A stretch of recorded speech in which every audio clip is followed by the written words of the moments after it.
Hello there, subscribers, viewers, whatever you want to call yourselves. What the heck was that? No, that triggers differential brakes, okay. Oh, I probably just took 5 screenshots, that's right. I figured I'd do a little video here of the tour of the airfield and the a little bit of channel updates and a little bit of thanks to you guys for, well, giving us all you have so far. I mean, you guys have brought this channel a long ways from its original release. I mean, I know some of you are old friends watching these videos.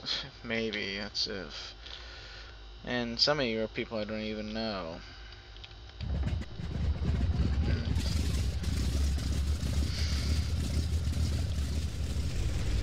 Thank you guys for watching this channel. I mean, you guys are starting to give me hope of turning this into something I want to do. I mean, it's like you're starting to make this something I want to wake up in the morning, find a review code in my inbox, and oh, what is this? PNDG DC6. Okay, I'll review it. Yeah, I want to be able to start doing stuff like that to share with people, young and old, my love for these things. I mean, a little thing about myself, I was taken flying when I was 2 weeks old, you know, little baby, put in my dad's 175 at the time, and put me in the little 175 and put a headset on me. And I know people will say it's not that hard to fall asleep in an airplane like that. Well, to me, when you're in a 175 as a baby, I'm not so sure, but either way, next thing I know, I gotta get the bomb load out. I started wanting to fly. I loved when my dad would, take me out to the airfield and take me flying. Still love doing it with them, even though I don't usually take over the controls anymore because I'm going for my solo. Not my solo, my full license, but back before this channel was conceived completely, I had started getting back into flight some more, flying planes more, finding better freeware like the AT-6 Texan and stuff. And then one day I met Jackson, I believe. I barely remember how we met. Sorry for that, Jackson. I try to remember my best how we met. But when we came up with this kooky idea, and we hadn't even seen these review videos that people make of FS yet, we thought, hey, let's find the good freeware out there. Let's record it. Neither one of us had a gaming PC or anything to record with. I think he still got the original video. If he does, I'll put it up on the channel. Because if you guys have seen the old 123 video, that you'll notice we mentioned coming back to it. That's because, no, we hadn't, at the time, done the video. Like, it's not been up, but pretty much after the first few videos with Josh, which he's back, he may be doing some videos with me soon. The channel started to slowly take off. Of course, the computer was down. Then when I got a better computer, it was better video quality, not the greatest. And then we got into the age where I got the gaming PC, which was the latest, one of the greater viewed videos. And, well, once we got that gaming PC, everything changed for the better. The Vertavia video, the 172, it's all brought me far. Well, I should say you guys have brought me far. You viewers, subscribers, again, whatever you want to call yourselves. You guys have brought this channel, me, Jackson, and everybody to where we are now. If it wasn't been for the people I have backing me up, my parents, I'd like to thank them. They kind of back me up. My mom's starting to realize what I'm doing with this. My dad not so much, but You guys have supported this channel from the start. Here's to, I think, about 2 years now as a YouTube channel. So for another 2 good years. And the current section of the airfield we're at right now is the original ramp we built. Back there is the ramp for the big boys, like this plane here and the German America bomber. America, I don't know how you pronounce the. It's not America. It's a certain type of pronunciation because it's German. And the Convert B-36, right there's a little parking we utilized when we removed the tanks. Over there is James Droid 100's parking space, and further over you can tell that's mine over there because I got the B-29 there, as I said, for when the B-29 here isn't spawned in. And I designed the original ramp here with all the fuel boxes, fuel trucks, and stuff. You can actually spawn in those. I believe I showed my A&T video. You can spawn in those. In fact, right here you're going to see there's Jackson's parking space. This is back before we had the new runways and everything. Here's my old space, back when I flew Dynamite. And right here we may turn this into a hangar rose, but as you've seen there's a terrain glitch we're trying to fix. But right here is a... This is obviously half test area.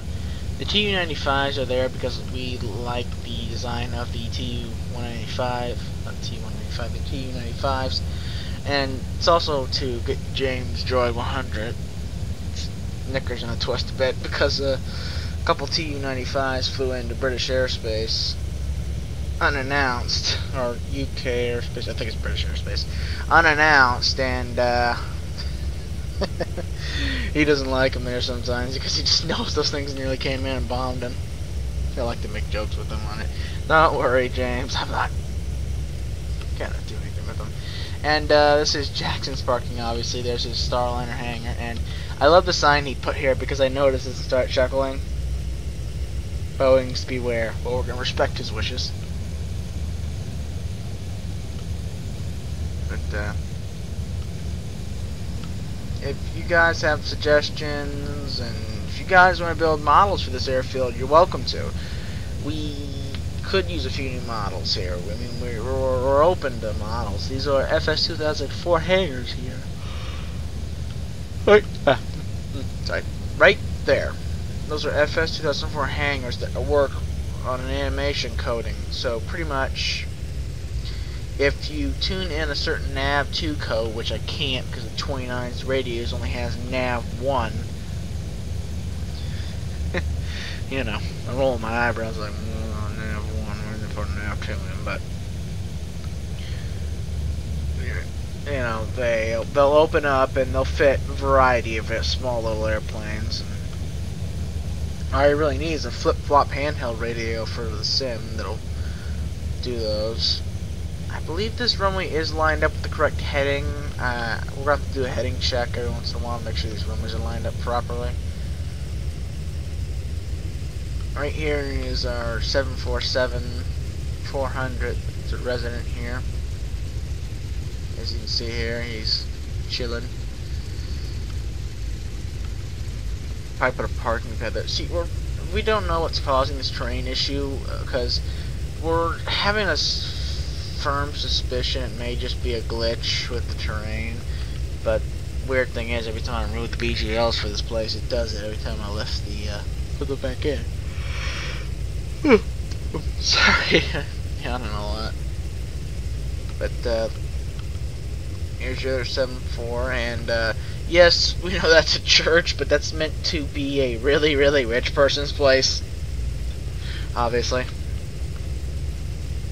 And I think, did I put the new sounds in after review? I think I did. So if you're hearing these new sounds, it's because I went and put the DC-7 R3350 engines in because I didn't want to use Jackson's Starliner because we'd sound like two Starliners there. Which, during this tour, I'd like to take the time to thank you, Jackson, for backing me up through all this, buying me this airplane, helping me build this airfield, and I'd like to thank James too, because James, he's been helping me try to get the channel monetized. He does his best. I bug the crap out of him sometimes, ever-living crap out of that guy sometimes, but you know what, James? You're my buddy nonetheless. As I said, this is his ramp over here. His 2 hangars. He's got a Phenom 100 from Coronado.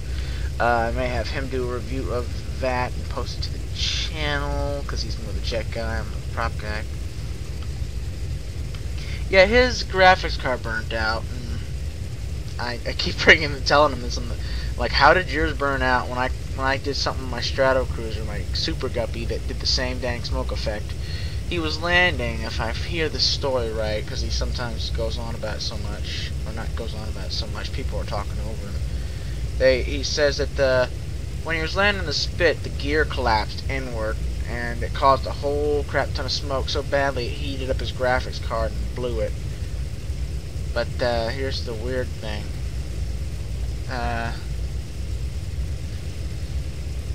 I had that happen with the Super Guppy. I landed off runway and I was taxiing down this road on a bumpy terrain. It was going. Everybody knows how the 17 so far when they're on bumpy terrain makes a smoke effect, you know, puff and smoke. That's what it was doing for me, really, really bad, so badly my computer wouldn't run. Now it's my older rig, which makes me worried. Which made me wonder why my 4850, which that's what's supporting right now. That's what's running helping me run FS smoother right now is the 4850 card, which ironically is holding up better. Don't ask me. I think they might have built the 4850 with a little more care than the 6870. I don't know which one he had offhand, but over here is our military section. For the old military stuff that we don't keep on our personal pads, such as the Avro Vulcans, your Lancasters, your extra Spits. What else we got there? Oh, we got like a couple of British TriStars, because me and James are gonna do a flight one day when he gets his card back. And the TriStars from the UK to Africa as an RNF flight. Which, yes, I have to move that taxiway sign. It's right in the middle of the taxiway.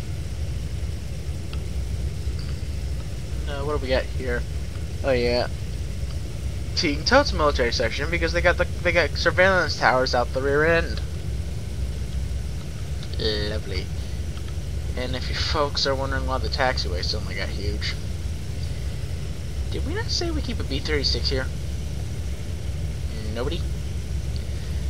I actually may renovate the airfield soon and move the B-36 parking because it needs. Honestly, I'm starting to think it needs to be closer to this wide end taxiway because we built it to withstand the wheel spacing, the wingspan, not so much. The wheels are spacing's huge on her.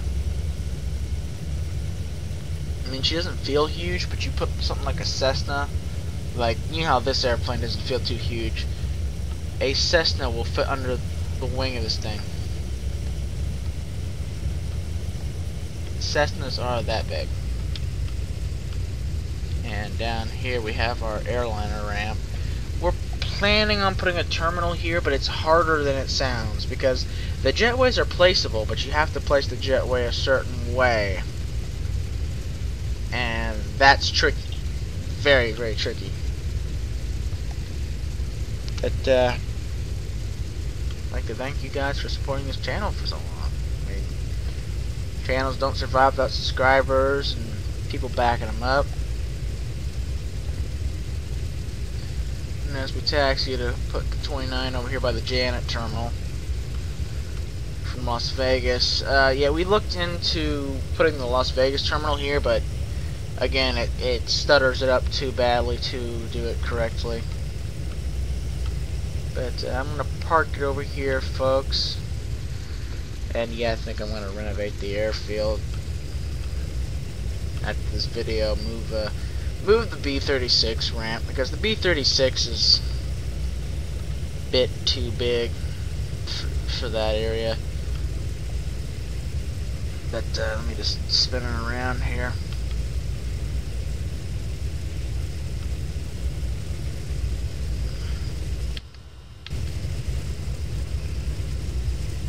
You know, this airplane ain't so bad.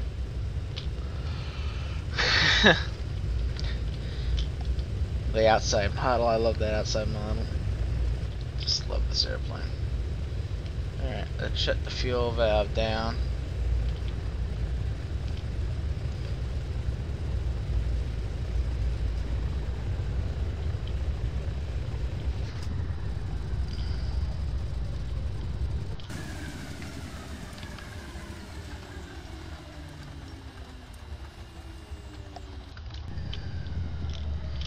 Yeah, we get it. Your engines are shutting down.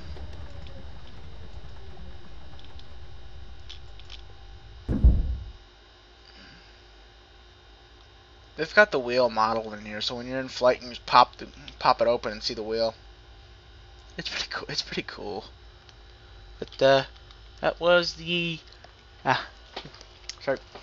tour of the airfield and a little bit of a channel update, a little bit of history on me and friendship between me and Jackson, and just want to thank you guys again for supporting this channel and getting it to where it is now. I mean, heck, I think it's 28,000 total views and 71 subscribers. I mean, 71 subscribers. If me back in the day would have been like, this channel's gonna get that many. That ain't much, but 71 subscribers. Interesting. I'll be seeing you guys later. Have a nice day. The airfield will be going up on Simviation with the proper documentation on how to install credits and so forth. Have a nice weekend.